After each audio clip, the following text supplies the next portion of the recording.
यहीं से कर लूंगा, है ना, आपको भेज दूंगा, ठीक है। ओके, देखो, x 2x minus three and x square plus one. ठीक है, अब हम हर टाइप के क्वेश्चन कर चुके हैं, तो हर टाइप का कॉन्सेप्ट इसमें मिक्स रहेगा। ठीक है, तो आपको देखना है कि कैसे करना है इसको। और this one minus x upon x to power four less than equal zero. ठीक है, तो इसको एक बार ट्राई करो सब लोग, ये हो जाएगा क्या? इसको ट्राई करो।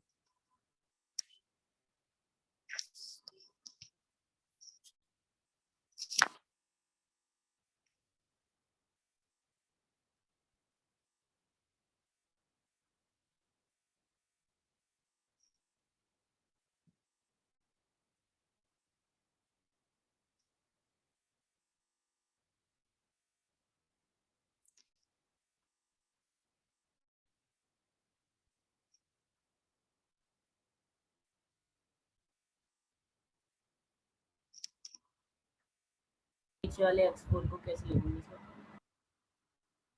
नीचे वाले एक्स को कैसे करेंगे ये पूछ रहे हो? एक्स टू पावर एक्स, ये एक्स स्क्वायर प्लस वन, इसको बीच वाले को सर नहीं सर, डिनोमिनेटर में दे रखा है x की पावर 4। एक्स पावर फोर, तो उसका क्रिटिकल पॉइंट क्या होगा बताओ? एक्स पावर फोर का क्रिटिकल पॉइंट क्या होगा?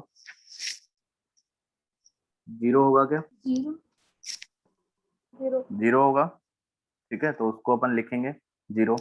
देखो, पहले सबसे पहले ये फैक्टराइज हो रखा है ऑलरेडी, तो इसके क्रिटिकल पॉइंट अपन नोट करेंगे। तो पहले तो इसका वाला क्या आ जाएगा, थ्री अपॉन टू प्लस का, तो ये थ्री अपॉन टू हो गया।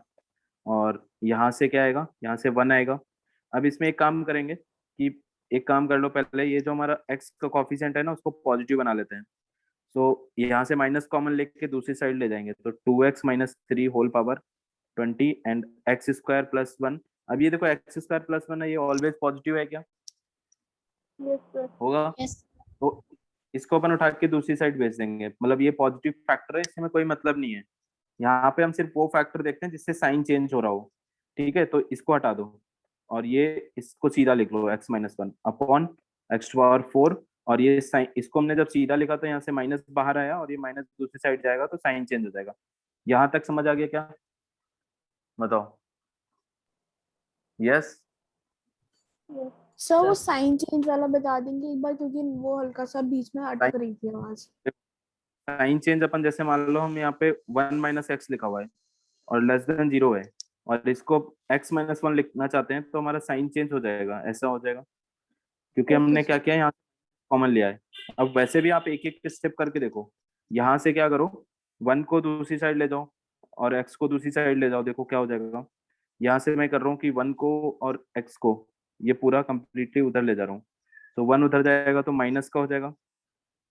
ठीक है, और इधर जीरो बचेगा। और साइन फिर ऐसे, अगर ऐसे करके ले जाओगे तो साइन चेंज नहीं होगा, ये क्या आ जाएगा, एक्स माइनस वन।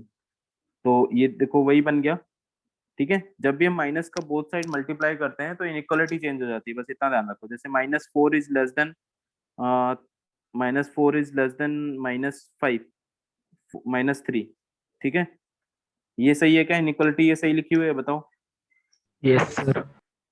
ठीक है, इसमें मैं क्या करता हूँ, मल्टीप्लाई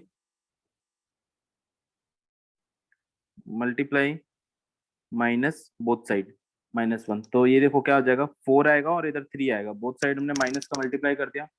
तो अब साइन कैसा लगेगा, साइन बिल्कुल चेंज हो जाएगा, उसके अपोजिट, जस्ट अपोजिट हो जाएगा।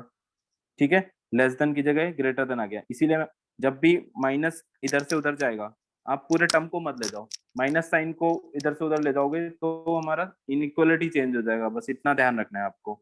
ओके, ठीक है। Okay sir. अब देखो, तो ये यहाँ तक क्लियर हो गया होगा आप लोगों को। इसके बाद आपको क्या करना है, क्रिटिकल पॉइंट हम थ्री अपॉन टू मार्क कर लिए एक तो, और ये वन मार्क कर लेंगे एंड जीरो कर लेंगे। ठीक है, और मैंने आपको ये बता रखा है कि जो भी डिनोमिनेटर में फैक्टर हो, जो भी फैक्टर डिनोमिनेटर, उसको हम क्या करेंगे, यहाँ पे आंसर में अगर इधर इक्वल लगा हुआ है तो उसको हम कंसीडर नहीं करते, मतलब ये क्या आ जाएगा आपका, ब्लैंक सर्किल। और डार्क सर्कल क्या होता है, न्यूमरेटर वाले, इसको हम डार्क सर्कल करते हैं कब, जब यहाँ इक्वल लगा हो, मतलब ये पॉइंट्स हमें इंक्लूड करने हैं। ठीक है, ये चीज समझ आ गई क्या? कब ये पॉइंट्स पे कब डार्क सर्कल करेंगे और कब ब्लैंक और सर्कल अगर करेंगे। इक्वल नहीं होता तो उन्हें भी ब्लैंक सर। इक्वल नहीं होता तो सारे ब्लैंक करते हैं, ठीक है। Okay equal sir. होता है तो अपन जो फैक्टर का जो क्रिटिकल पॉइंट होते हैं उनको इंक्लूड करते हैं जो न्यूमरेटर में दिए हों, डिनोमिनेटर वाले फिर भी नहीं लेते हैं, ठीक है। यही है, तो ओके ये सर। क्लियर हो गया। अब मार्क जो साइन मार्क करते हैं वो कैसे करते हैं, राइट साइड ऑलवेज पॉजिटिव, उसके बाद जो 3/2 वाला फैक्टर है, ये फैक्टर है, इस पे पावर देखो कैसी है, इवन या ऑड। अगर ऑड है तो Even. साइन चेंज हो जाएगा, और इवन है तो नहीं होगा। तो यहाँ पे इवन है इसलिए साइन चेंज नहीं होगा, प्लस रहेगा। और 1 वाले फैक्टर पे ऑड पावर है, यहाँ पे साइन चेंज हो रहा है। और ये x⁴ वाले मतलब 0 वाले पे इवन पावर है, यहाँ साइन चेंज होगा या नहीं होगा? नहीं होगा। नहीं होगा। नहीं होगा, ठीक है। तो ये ऐसे साइन लगाएंगे अपन। अब आंसर में हमें ग्रेटर देन इक्वल लिखना है, तो ग्रेटर देन इक्वल लिखना है मतलब पॉजिटिव वाले, तो एक ये आ गया और ये दो इंटरवल हैं, तो इनको दोनों लिखेंगे। x बिलोंग्स टू, अब देखो 1 को इंक्लूड करके लिखेंगे, 1 2, और 3 भी इंक्लूडेड है तो डायरेक्टली अपन 1 टू इंफिनिटी डायरेक्टली पूरा लिख सकते हैं कंप्लीट एक साथ, ठीक है। तो आंसर ये आ जाएगा यहाँ से। सब 1,3/2 नहीं लिख सकते? बिल्कुल लिख सकते हैं अपन, 1 कॉमा ऐसे भी लिख सकते हैं, देखो 1,3/2 यूनियन 3/2 टू इन्फिनिटी, दो इंटरवल थे अलग अलग, हम ऐसे लिख रहे हैं। तो यहाँ पर हम एक चीज देख रहे हैं कि जो 3/2 जिस पॉइंट पे हम इसको ब्रेक कर रहे हैं ना इंटरवल, वो पॉइंट भी इंक्लूडेड है, तो हम इसको क्यों छोड़ेंगे? फिर हम सीधा ऐसे डायरेक्टली भी तो लिख सकते हैं 1 टू इन्फिनिटी, ये ज्यादा बेटर है, ठीक है। सर सर एक बार वो साइन वाला बता दीजिए। साइन वाला देखो, साइन वाले में मैंने आपको सिर्फ ये बोला है कि जिस भी फैक्टर पे मतलब जो भी क्रिटिकल पॉइंट अपन यहाँ से लेफ्ट से अपन यहाँ से स्टार्ट करेंगे, राइट साइड हमने प्लस लगा दिया, और यहाँ से स्टार्ट करेंगे, लेफ्ट मूव करेंगे राइट से, जिस फैक्टर को क्रॉस कर रहे होंगे उस फैक्टर की पावर देखेंगे कैसी है, इवन है ऑड है। अगर पावर इवन है तो साइन चेंज नहीं होगा, सेम रहेगा। अगर पावर ऑड लगी हुई है, जैसे यहाँ पे 1 पावर है, ऑड है, तो 1 वाले फैक्टर पे साइन चेंज हो जाएगा, ठीक है। बस इतना ध्यान रखना है आपको, ओके सर। ठीक है। तो चलो यहाँ पे कुछ और लिख दे रहा हूँ, x² plus x plus 1 and x minus 5/2 whole power 21 x³ upon x minus 1 whole power 4 x plus 1 7 and x² plus 4 3। ये करो, ठीक है, इसको सॉल्व करो, बताओ क्या आएगा आंसर।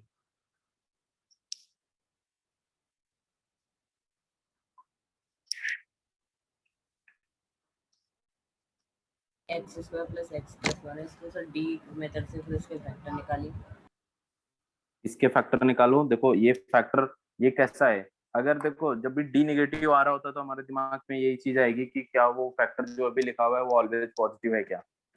तो इसका जब भी आप क्वाड्रेटिक से फैक्टर करने का ट्राई करोगे तो ये क्या हो जाएगा, ये आपका डी नेगेटिव दिखेगा, डी नेगेटिव होने का मतलब है कि ये ऑलवेज पॉजिटिव है, ठीक है। क्वाड्रेटिक में इतना तो पढ़ ही चुके हो ना। Yes sir.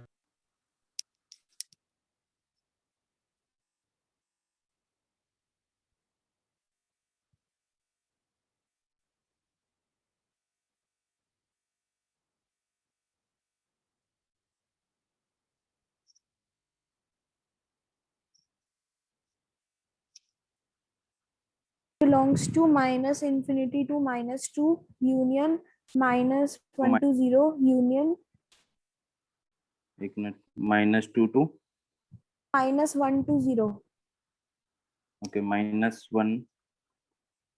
-1 to 0, okay. 0 तो पे 0 क्लोज पे ब्रैकेट है, क्लोज ब्रैकेट आएगा, बिल्कुल ऊपर वाला फैक्टर है। देन फिर यूनियन 2 to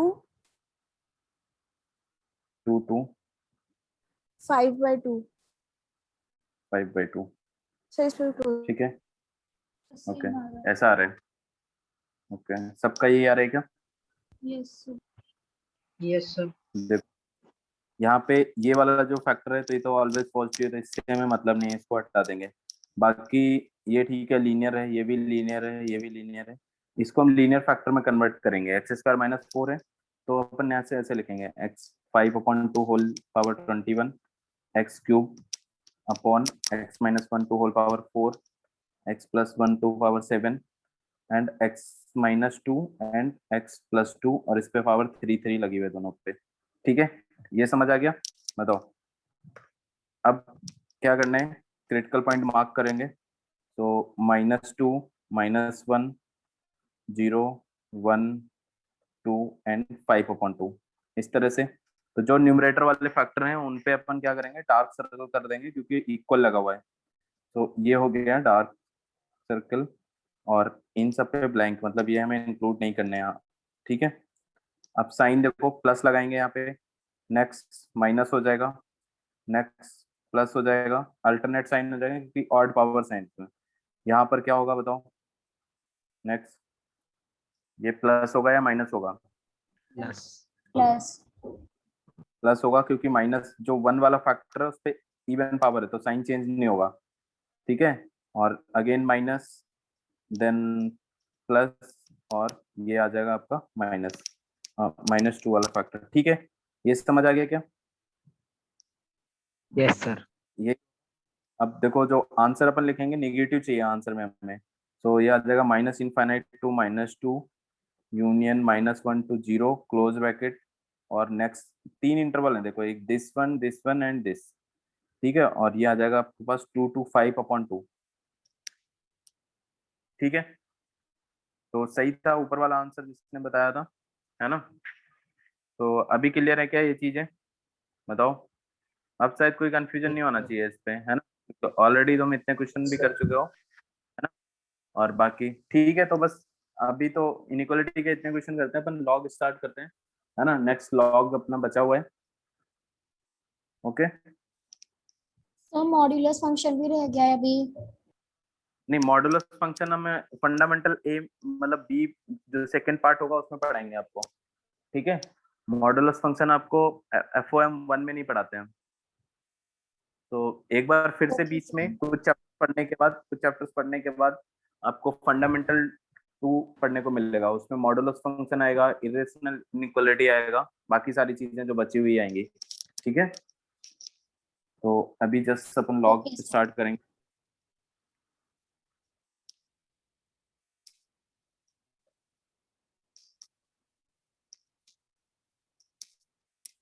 लॉगरिथम, ठीक है। अब देखो लॉग को अपन कैसे डिफाइन करते हैं वो चीज देख लो। Let log A and base B, इस तरह से लिखा हुआ है। तो यहाँ पे देखो दो चीजें हैं, एक तो ये ए लिखा हुआ है, तो ए को हम बोलते हैं आर्गुमेंट। ठीक है, आर्गुमेंट, और जो बी है हमारा बेस। तो कोई भी लॉग की वैल्यू अगर हमें इसको क्या पढ़ेंगे, लॉग ए एट बेस बी। ठीक है, क्या रीड करेंगे इसको, लॉग ए एट बेस बी। ठीक है, तो अब देखो इसके डिफाइन होने के लिए कुछ कंडीशंस है, जैसे अपना स्क्वायर रूट होता है, स्क्वायर रूट के अंदर कोई भी वैल्यू कैसी होनी चाहिए ताकि ये हमारा डिफाइन हो या रियल वैल्यू हो। तो ये ओवरऑल हमारा जो इसके अंदर है पॉजिटिव या फिर 0 हो सकता है, नॉन निगेटिव आना चाहिए स्क्वायर रूट के अंदर। ठीक है, ये हम जानते हैं। तो इसकी एक कंडीशन है कि यहाँ पे निगेटिव नहीं आ सकता। तो उसी तरह लॉग में भी ए और बी के लिए कुछ कंडीशंस हैं कि लॉग डिफाइन होने के लिए क्या क्या होना चाहिए, वो देख लो। टू बी डिफाइन, इसको अपन ये बोलते हैं डोमेन। ठीक है, और जो भी इसके लिए अपन फाइंड करेंगे कि ए हमारा क्या होना चाहिए, तो पहली बात तो ए ग्रेटर देन 0 मतलब ए पॉजिटिव होना चाहिए। दूसरा point b also should be positive, और तीसरा पॉइंट है बी नेवर इक्वल टू 1। ये 3 चीजें आपको ध्यान रखनी है। ठीक है, ये इसका डोमेन है। डोमेन होता है हर एक फंक्शन का डोमेन होता है कि वो एक्स की या जो भी पैरामीटर आ रहा होगा उसके किस वैल्यू के लिए डिफाइन है। ठीक है, तो ये ए बी के दीज वैल्यूज के लिए डिफाइन है, मतलब A should be positive, B should be also positive, and B never equal to 1। ठीक है, ये समझ आ गया आपको लॉग कब डिफाइन होगा। ठीक है, तो अब देखो लॉग, जैसे अपन लॉग को ओपन कैसे करेंगे, let log A base B equal to सी।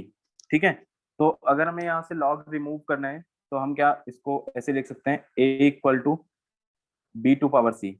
ये क्या होगा, जो आर्गुमेंट लिखा हुआ है ए यहाँ लिखेंगे इक्वल टू जो बेस था यहाँ पर, और जो सामने इसकी वैल्यू थी लॉग की वो पावर में आ जाएगी, और बेस ये वाला जो बी था इधर भी बेस रहेगा। ठीक है, तो लॉग को अगर ओपन करना है तो हम ऐसे ओपन करते हैं इस तरह से। ये आ गया क्या, बताओ। ठीक है, यस सर। यहाँ तक ओके। तो अब इसमें कुछ फॉर्मूले हैं लॉग के, वो देख लो क्या क्या फॉर्मूले हैं।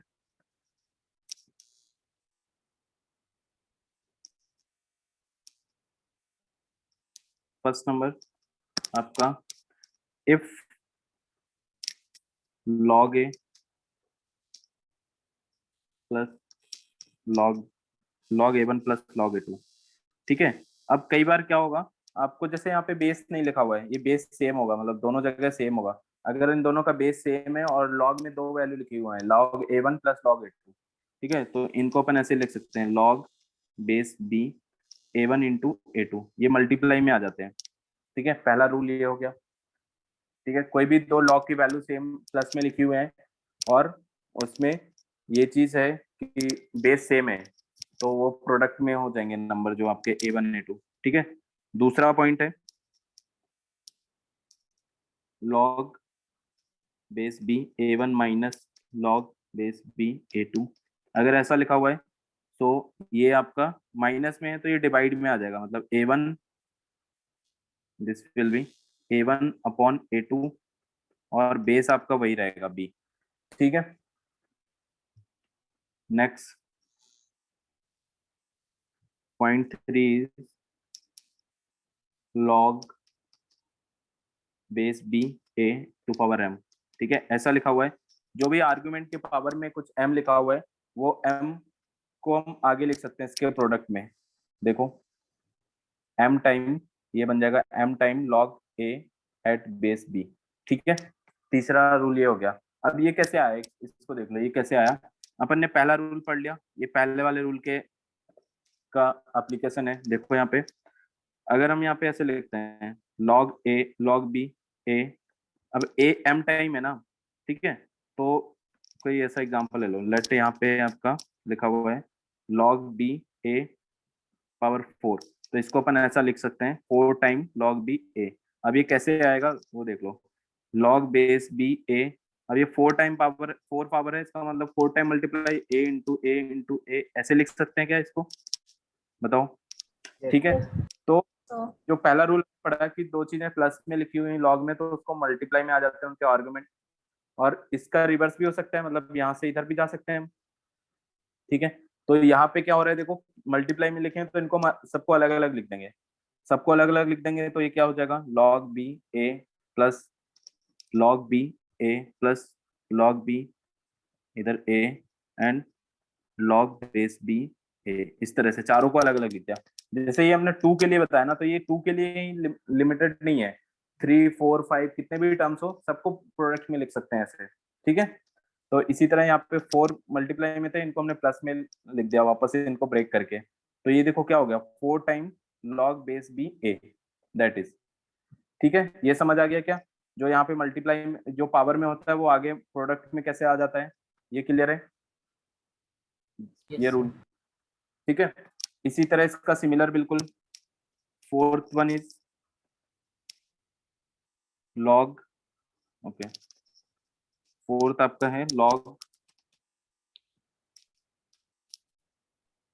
बेस बी, और यहाँ पर देखो अगर बेस में कोई पावर है मतलब इस तरह से और ए है, तो इसको हम क्या लिख सकते हैं, तो जैसे आर्गुमेंट में जो पावर होती थी वो प्रोडक्ट में आता था, जो बेस में पावर है वो डिवाइड में आएगा, तो इसको अपन ऐसे लिख सकते हैं 1 upon N log base B A.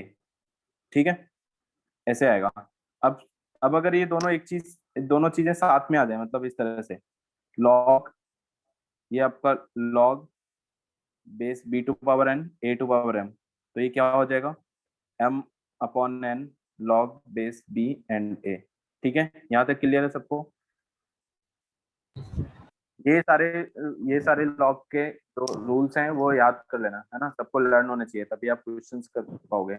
ठीक है, अब नेक्स्ट देखो पॉइंट 6, इफ लॉग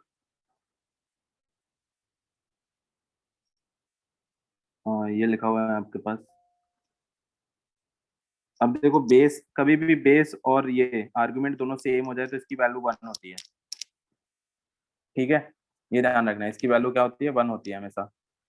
और ये दोनों सेम हो जाएंगे तो इसकी वैल्यू 1 होगी। अब कैसे होगी 1 देखो, जैसे अपन लॉग को ओपन करते हैं, ठीक है, लेट दिस वन, मान लो आपको नहीं पता है कि 1 होती है, हमने मान लिया कि सी है। ठीक है, तो अब बताओ कि इसको अगर लॉग ओपन करेंगे तो जैसे प्रीवियस मैंने बताया आपको ऊपर कि ये कैसे ओपन कर सकते हैं, a equal to a to power c होगा। ठीक है, ये बताया ना मैंने कि log base b a equal to c है, तो इसको ओपन करेंगे a equal to b to power c आएगा। अब अगेन यहाँ पे a है तो ये a टू पावर c होगा। अब ये दोनों टर्म अगर इक्वल है तो c इक्वल टू 1 होगा, यहाँ से कंपेयर करके अपन बता सकते हैं। ठीक है, Yes, sir. तो इस केस में जो Yes, लॉग ए, कभी भी आर्गुमेंट और बेस दोनों सेम हो जाए तो उसकी वैल्यू क्या हो जाती है, 1 हो जाती है। ठीक है, अच्छा इसकी वैल्यू बताओ फिर मुझे, if it is written as log base A 1 upon A, इसकी वैल्यू क्या होगी आप लोग बताओ। जो मैंने ऊपर अभी फॉर्मूले बताया उसमें से कोई एक यूज हो जाएगा, और इसकी वैल्यू क्या होगी, -1। अपन क्या करेंगे, ये दोनों सेम बनाने का ट्राई करेंगे, बेस और आर्गुमेंट सेम कैसे बनेगा, this is a to power -1 log a to power -1, अब ये -1 पावर अपन आगे ले आएंगे तो ये आ जाएगा -1 and log base a into A. अब ये 1 हो गया तो ये -1 आ जाएगा। बताओ यार, ये आ गई चीज समझ में? Yes, sir. ठीक है, इस तरह से। Yes, okay, sir. Next is log base B a. अब कभी भी आपको इसका बेस चेंज करना हो तो बेस चेंज करके हम किसी भी बेस में लिख सकते हैं इसको, और ऐसा बन जाएगा ये। लेट थर्ड, यहाँ पे सी पॉइंट ले लो हम, ए अपॉन ये हो जाएगा आपका इस तरह से। ठीक है, तो सी कुछ भी हो सकता है, सी कोई भी पॉइंट हो सकता है, सी यहाँ पे मतलब कोई फिक्स नहीं है, बस सी इतना ध्यान रखना है कि ये डोमेन में होना चाहिए, मतलब c should be positive and c never should can be equal to 1। ठीक है, ये ध्यान रखना है आपको बस, बाकी कोई भी यहाँ पे अपन ले सकते हैं। ठीक है, अब एक चीज और, इसको अपन जैसे हमने सी की जगह हमने बी ले लिया या ए ले लिया। ठीक है, अगर हम इसका बेस चेंज करना है, लेट ये ऐसे लिखा हुआ है और इसका हमें बेस चेंज करना हो तो हम ए में दोनों को ए बेस पे लिखेंगे। तो अब देखो ऊपर वाली वैल्यू क्या हो जाएगी, ऊपर वाली वैल्यू क्या है ये बता सकते हो आप, दैट इज 1। ठीक है, तो इसका मतलब आपको एक और रूल पता चल गया कि जब भी हम इन दोनों को इंटरचेंज करें तो ये क्या आ जाएगा, 1 upon log A and b. ठीक है, ये आ गया। ठीक है, अब देखो next 8th point is if b to power log base b and a। यहाँ पे ये जो लॉग की वैल्यू है ना, लॉग वाला टर्म किसी के पावर में लिखा हुआ है, और जिसके पावर में लिखा हुआ है लॉग का बेस भी सेम है, उस केस में इसकी वैल्यू a हो जाती है, जो आर्ग्यूमेंट होगा ऐसे आ जाएगा। ठीक है, अगर ये दोनों सेम हो गए। And next point is